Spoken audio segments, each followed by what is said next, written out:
Welcome back to the next level at PAX East 2014. My name is Chase Strait. I'm a player experience manager at Ubisoft San Francisco, and I've recently had the great honor of working with this man here. Do you care to introduce yourself?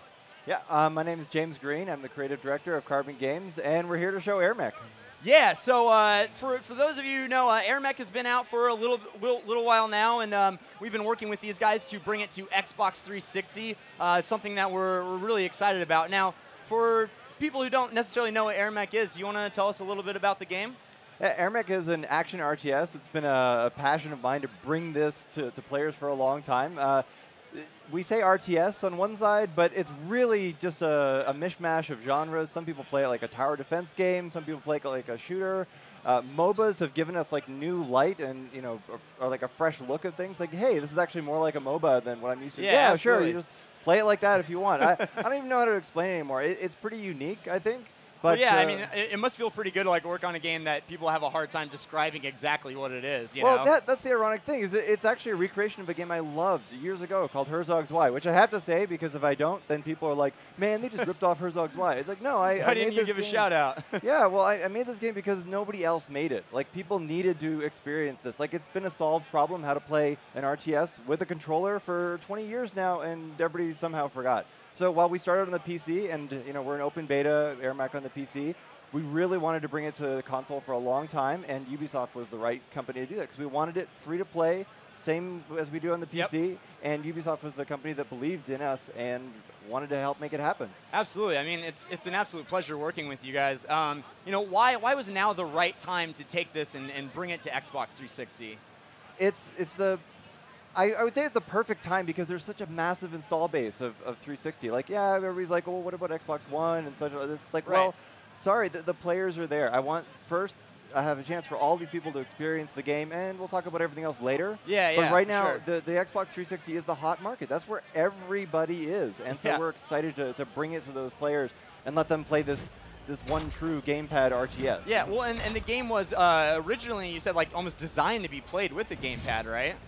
Not even almost. Like, it literally was. Like, when we started the game, we had to add mouse and keyboard controls to it after. And some players, like, they swear by it and they love it. But personally, on my desk sits a 360 controller, and it has since 3 years ago when we started, like, sketching together this game. Super cool. We really just love the feel of it. It feels great to play with the controller, and I want to put that game in people's hands. Yeah, and we're actually playing with some pretty sweet scuffed gaming controllers here for I love the feel killing of these things. I pick them up and I'm like, it just feels premium. Like, feels super good. I love it. Well, and we're gonna have Duncan from Scuff here tomorrow talking more. But you've seen a little gameplay footage. We've heard about the game. How about we jump in a little co-op 2v2 and show everyone what the game is about?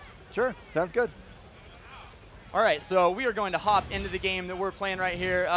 What mech are you playing as? I'm playing as the Angel. So I'm gonna go right ahead and upgrade my sniper rifle, which is one of the most awesome abilities in the game, and also queue up a few units. Oh, we're playing with the starter loadout here, which is still good. I mean, I could beat you any day with the starter loadout. Oh yeah, there we go.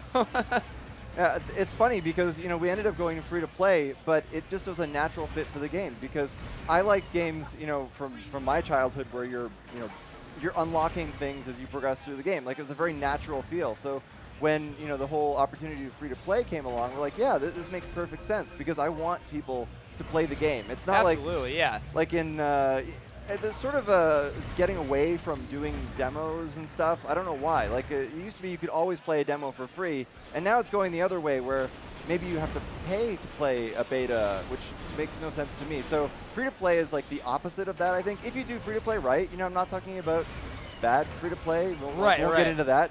This is totally honest. I love the game so much, and I want you to play it. So that's why we're free to play. Yeah, well, and we're trying to make this a highly competitive title, something that people to get together and compete at the highest level. So you have to do free to play right, when you're putting together something like that. Well, we've seen that from Dota 2, from League of Legends. Like, it's just you need to have the player base of people coming in and trying the game, and so you want to do it for free.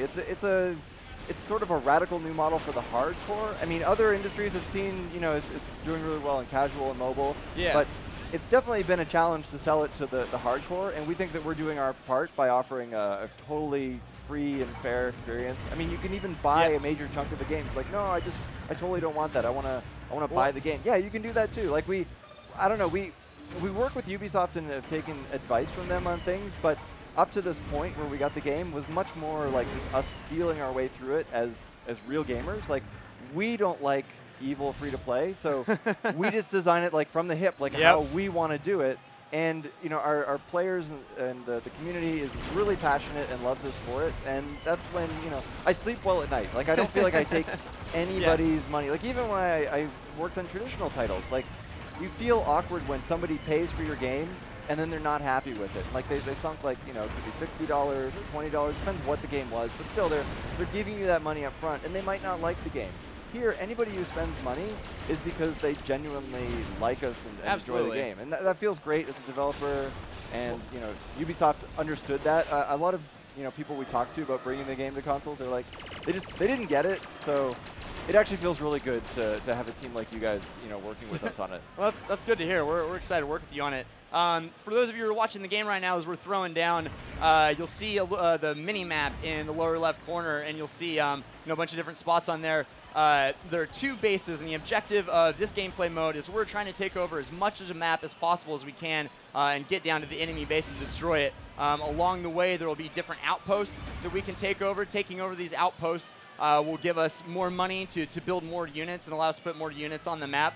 But the gameplay is pretty singular around the mech. So you are just controlling the mech, but you can build all these different units. You can pick them up, fly them around, drop them down. But then you can also battle the mechs one-on-one, you know, as your guy. What kind of strategies do you put in place when you're playing the game? Well, honestly, myself, I play more of a support class. Like, I like to, you know, choose somebody who's got some healing or crowd control abilities, and then I'll, you know, amass units and move them forward and take over the map. I generally gravitate towards support classes in different games that I play. Yeah, we have something for everybody here. Like, we have the stealthing type class, we have the DPS type class, the Warthog that I'm playing. It's got funny, the Gatling gun. I got tired of answering questions, which is the best AirMech? And like, well, technically they're all balanced. Like, no, I just say Warthog now. It's like, just yes, Warthog. Warthog, yeah, because people that ask that, they want to know which one does the most damage, and that would be the Warthog.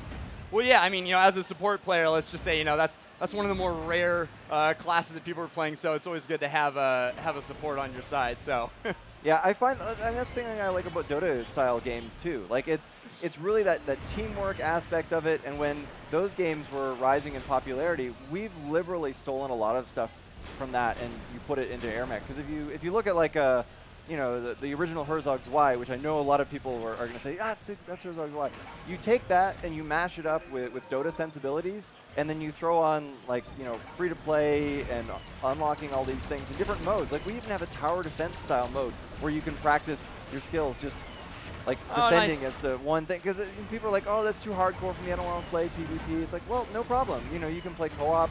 Like we're playing right now, we're just beating up against the AI. Yeah. No problem, it's relaxed. Like, I can play this okay. If I'm playing PvP against you, I would be totally stressed out and I wouldn't even be able to talk.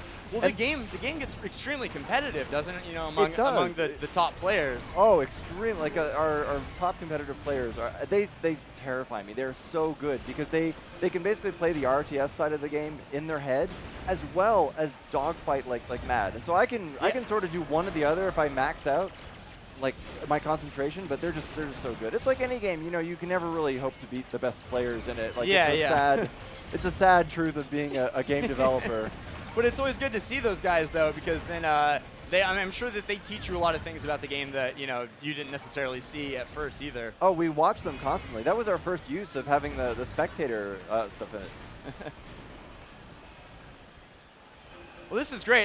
You know, I think this is probably about all the time that we have to take a look at the game. But, you know, I hope you guys watching out there got a pretty good sense of what it's all about. The RTS MOBA action-packed hybrid. We're going to be back every day for the rest of the week here at 12:15 on the Next Level channel. But if you want to get this sweet exclusive PAX East code, you can check out the Next Level chat. You'll get a pet and the sweet AirMech skin there. We're going to be giving those out all week, so we're excited to show you a lot more about the game.